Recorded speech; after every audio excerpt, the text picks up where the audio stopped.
एक बार चीन के एक हिस्से में एक बहुत ही बड़ा मठ था जहां लगभग 500 भिक्षु रहते थे। वो सभी अपने गुरु के मार्गदर्शन में खुद को जानने का अभ्यास कर रहे थे। एक दिन एक लड़का उस मठ में शिष्य बनने के लिए आया। उसने मास्टर से कहा, मास्टर, मैं खुद को जानना चाहता हूँ, मैं सच की तलाश कर रहा हूँ, मैं पता लगाना चाहता हूँ कि सच क्या है। मास्टर ने उसकी ओर देखा और कहा कि अगर तुम सच जानना चाहते हो तो तुम्हें अपना पूरा जीवन दांव पर लगाना होगा। सच को जानने में तुम्हारा पूरा जीवन लग सकता है, पर फिर भी इस बात की कोई गारंटी नहीं है कि इस जीवन काल में तुम्हें सच का पता लगेगा या नहीं। क्या तुम इसके लिए तैयार हो? शिष्य ने कहा, मास्टर, मैं यहाँ पीछे मुड़ने के लिए नहीं आया हूँ, मैं इसके लिए तैयार हूँ। गुरु ने कहा, अगर ऐसा है तो एक काम करो, इस मठ में 500 भिक्षु हैं, तुम उनके लिए चावल कूटने का काम करो।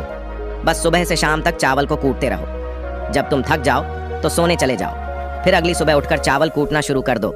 इसके अलावा कुछ और मत करना, किसी और चीज के बारे में मत सोचना। बस इस रास्ते पर चलते रहना और दोबारा मेरे पास मत आना। जरूरत पड़ने पर मैं खुद तुम्हारे पास आऊंगा। उस लड़के ने गुरु के आदेश का पालन करते हुए चावल को कूटना शुरू कर दिया।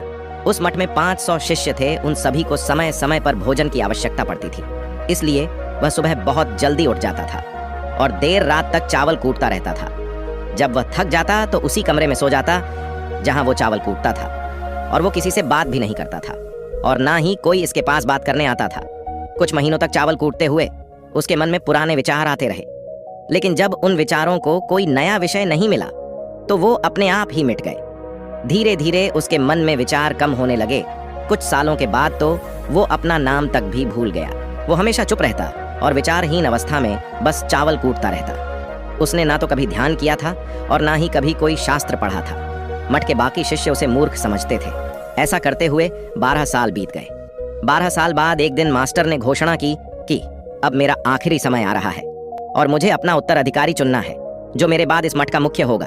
इसलिए मेरा कोई भी शिष्य जिसे लगता है कि उसे आत्म साक्षात्कार हो गया है और उसने खुद को जान लिया है, तो रात को मेरे दरवाजे के पास आकर इस दीवार पर कुछ पंक्तियां लिखें जिसमें उसकी जिंदगी का सारा अनुभव समाया हो। कई शिष्य ने ऐसा करने के बारे में सोचा। मठ के प्रमुख शिष्यों में से एक ने वहां जाकर कुछ पंक्तियां लिखी। उसे बौद्ध धर्म ग्रंथों का बहुत ज्ञान था। सभी शिष्यों को लगता था कि वो इस मठ का उत्तराधिकारी बन सकता है। उसने लिखा था कि मन एक दर्पण की तरह है जिस पर विचारों और इच्छाओं की धूल जमा हो जाती है। इस धूल को हटाने के लिए ही ध्यान है, जिसकी धूल हट जाती है और मन का दर्पण साफ हो जाता है, वो मोक्ष को प्राप्त कर लेता है। अगली सुबह जब मास्टर उठे और उन्होंने इन पंक्तियों को देखा तो उन्हें बहुत गुस्सा आया और उन्होंने कहा कि किस बेवकूफ ने ये सब कचड़ा मेरी दीवार पर लिखा है।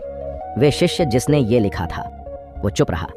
हालांकि उसने जो पंक्तियां लिखी थीं वे ज्ञान से भरी थीं, लेकिन ये सब किताबी ज्ञान था। वो शिष्य बहुत चालाक था। उसने पंक्तियां लिखी, लेकिन नीचे उसने अपना हस्ताक्षर नहीं किए, क्योंकि वो स्वयं इसके बारे में निश्चित नहीं था कि ये सही है या नहीं, क्योंकि उसने आत्म साक्षात्कार नहीं हुआ था।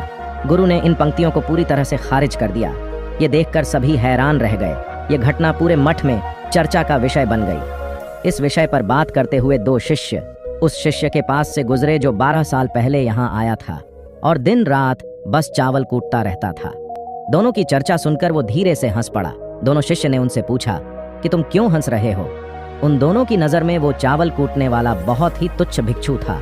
किसी ने भी उसे ना तो कभी ध्यान करते देखा था और ना ही कभी कोई शास्त्र पढ़ते हुए। हर कोई इसे मूर्ख समझता था कि बस चावल कूटना ही जानता है।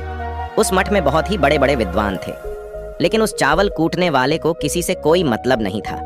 इसलिए वो दोनों शिष्य उसे मुस्कुराता हुआ देखकर चकित रह गए। उन्होंने फिर उससे पूछा कि तुम क्यों हंसे?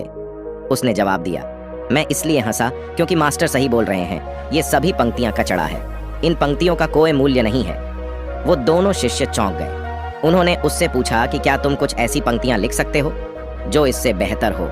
चावल कूटने वाले ने जवाब दिया, नहीं, क्योंकि मैं अनपढ़ हूँ, लेकिन हाँ, मैं कुछ पंक्तियां कह सकता हूँ। पर अगर तुम उन पंक्तियों को लिख सकते हो तो मैं तुम्हारे साथ जाने के लिए तैयार हूँ। उन दोनों शिष्य ने कहा, ठीक है। वो मास्टर के कमरे के पास गए और चावल कूटने वाले ने कुछ पंक्तियां बोली और दूसरे शिष्य ने उसे दीवार पर लिख दिया और उन पंक्तियों के नीचे लिख दिया चावल कूटने वाला। उन्हें लगा कि मास्टर इस पर भी गुस्सा करेंगे। जो पंक्तियां उसने लिखने के लिए कहा था वो बहुत अद्भुत थी। वो पंक्तियां थीं, मन तो बस एक भ्रम है, ना तो मन है और ना ही मन का कोई दर्पण है, और जब मन ही नहीं है तो धूल कहाँ ठहरेगी। जो ये जानता है वो सच को जान गया है। जब गुरु ने इन पंक्तियों को देखा तो वो आधी रात को उठे और उस चावल कूटने वाले के पास गए। वह सो रहा था। मास्टर ने उसे जगाया और कहा कि ये लो मेरी छड़ी और मेरे वस्त्र, ले लो। आज से तुम मेरे उत्तराधिकारी हो, लेकिन अभी इस मठ को छोड़कर दूर चले जाओ, क्योंकि इस मठ में बहुत सारे विद्वान हैं जो खुद को तुमसे श्रेष्ठ मानते हैं। वो तुम्हें मार देंगे, क्योंकि वो इस बात को बर्दाश्त नहीं कर सकते कि एक साधारण से चावल कूटने वाला उनसे ज्यादा विद्वान निकला। तुम्हें वह सारा ज्ञान हो गया है जो मुझे है, और तुम्हें यह केवल चावल कूटते कूटते हुआ है। और मुझे पता है कि तुम जहां भी जाओगे लोग तुम्हारे पास आने लगेंगे, क्योंकि जब कोई फूल खिलता है तो उसकी महक हर तरफ फैलने लगती है। उसने उस गुरु के पैर छुए और रात को ही वहां से चला गया। अगर हम अपनी जिंदगी में देखें तो पाएंगे कि बहुत से लोग सोचते हैं कि ध्यान केवल एक जगह बैठकर आंखें बंद कर ही किया जा सकता है, लेकिन हकीकत में ऐसा नहीं है। ध्यान तो चलते चलते भी किया जा सकता है, कि अपना कुछ काम करते हुए भी ध्यान किया जा सकता है। असल में ध्यान का मतलब यह है कि आप जो भी काम कर रहे हैं उसे इतनी शिद्दत से करें कि आपको अपने शरीर का ख्याल भी ना रहे। बिल्कुल उस चावल पीसने वाले की तरह जो चावल कूटने में इतना मग्न हो गया कि उसे खुद का कुछ ख्याल ही नहीं रहा।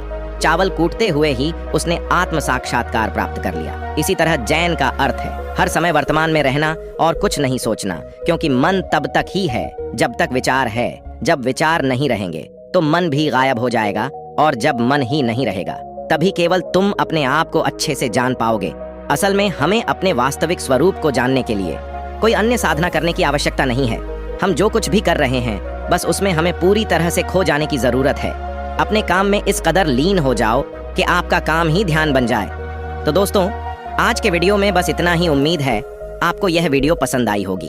अगर पसंद आई होगी तो वीडियो को एक लाइक करना मत भूलिएगा। ओम बूम बुधाय नमः। ओम बूम बुधाय नमः। ओम बूम बुधाय नमः।